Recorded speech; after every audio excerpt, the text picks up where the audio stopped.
I didn't even have my lantern fully charged. Come on, man. And it was post nerf.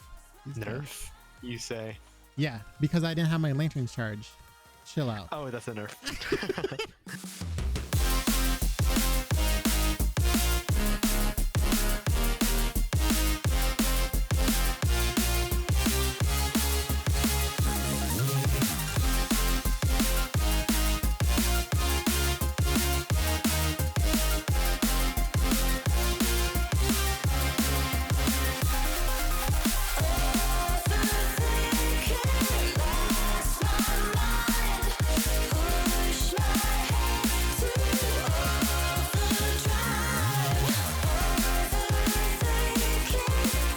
Drop timings for the week. Pretty good drop timing this week for me, at least. Just run in as soon as possible is good enough.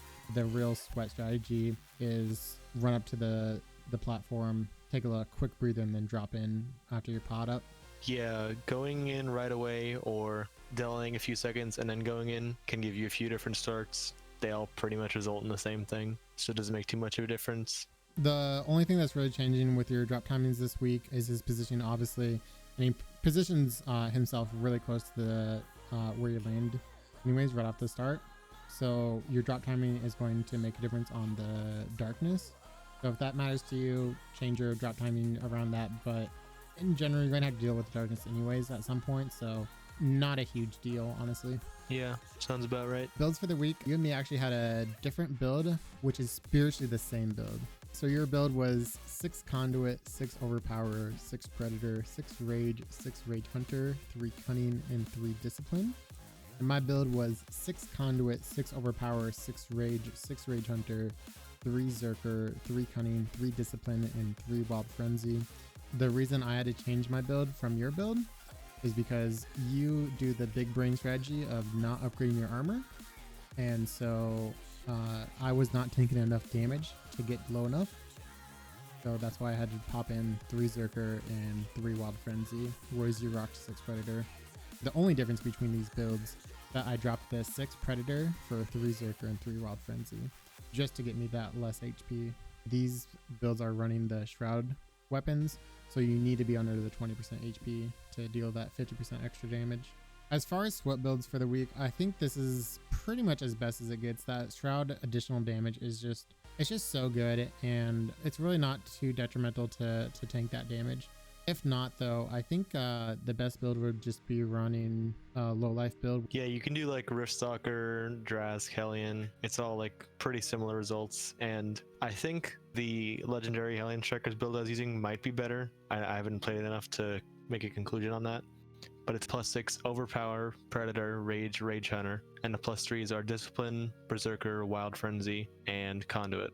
So it's not that much different from the Shroud. It's just 2 perks are changed and you get a different UE. Lanterns for the week. We were both rocking Pangar. I think the Pangar lantern for the Frost proc to keep him down on the ground is just pretty valuable. But I don't think it matters too much. I think any lantern really this week is going to be good. Yeah, I really want to use Drazk lately. Finding out that the whole damage is pretty good, but it isn't good on stubby behemoths such as Shrike. You don't get the full hold damage in, so Drazk is probably not the play. Shrike is too round of a behemoth. It's not that long. He's a body. rotund cube. Potions for the week. This week is different than all the rest in that you're going to want to bring those grenades if you can't get a reliable boop down. A big part of this trial is landing those boops reliably and without trading. And if you can't do that with your weapon, you bring the grenades.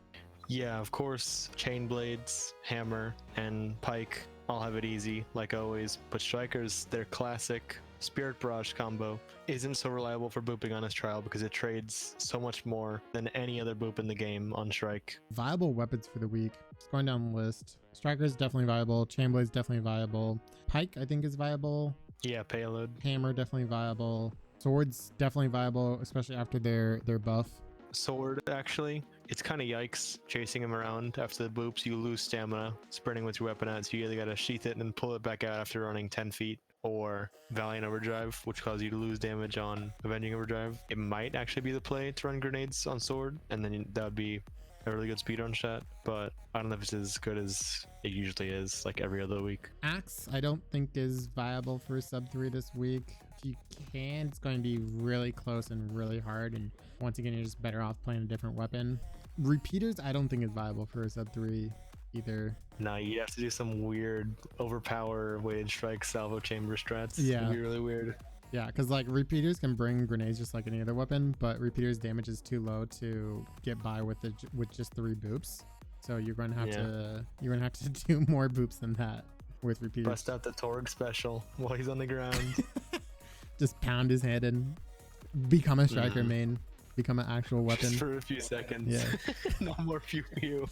Actually walk up to the behemoth for once. The cliff days are over. Mistakes in your run or improvements you're looking to make. So for me, he staggers really easily and you get the part breaks easily. They don't quite add up to the perfect chain stagger, at least not easily. So he'll like recover and bounce around a little bit, maybe waste your time. And then you also have to repot within like the last few seconds. So that also ruins your chain stagger and he'll de-enrage, making you lose even more damage. For mine, I think just better part focus. The chain staggers could have definitely happened for me a lot better. I think What breaks you get? I got 3. Nice. They just came at not ideal times. And then I also messed up my buffs once. I karma breakered a little bit too early. I could have gotten off another clap, which I think could have avoided an attack out of him, but that's okay.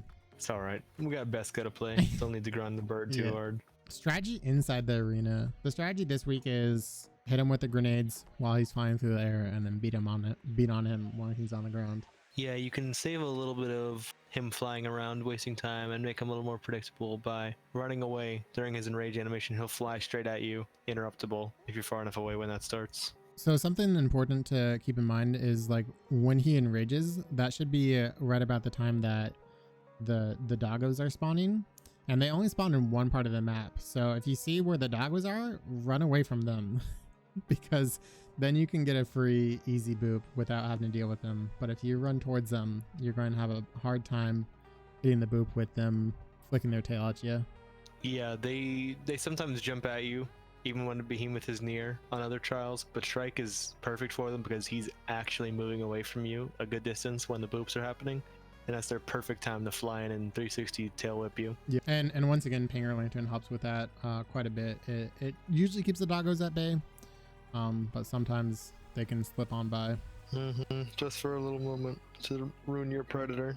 Top times for the week. Solo is almost sub 1, like it could be. It isn't too much of a stretch. It's just really if anyone wants to grind out bird or RNG boop. If anyone wants to open up their coffers of potions, Just donate some brain cells with every lost boop Yeah. to the Shrike RNG gods. top times for groups. I think you also have the top time for groups, which I think is 23 seconds. Yeah, 24. 23 was last cycle. That was the goal to beat, but we didn't get to play very much because boop RNG. I think 24 can be beat like maybe 22 seconds. Yeah, 22 is a good goal for sure. I think once again people are going to be too entertained by Blaze escalations though to really go for that 22. And then top 5 for groups I think is probably going to be sub 30. Yeah, it already is because people were getting bored of boops and running out of pots and they wanted to go play escalations, so Top 5 for solos I think it's going to be 110. So, yeah, sub 110. yeah, because people already got their times. I don't think many new ones are going to come up. The best is just too good. And top 100s for solos I'd like to say 230.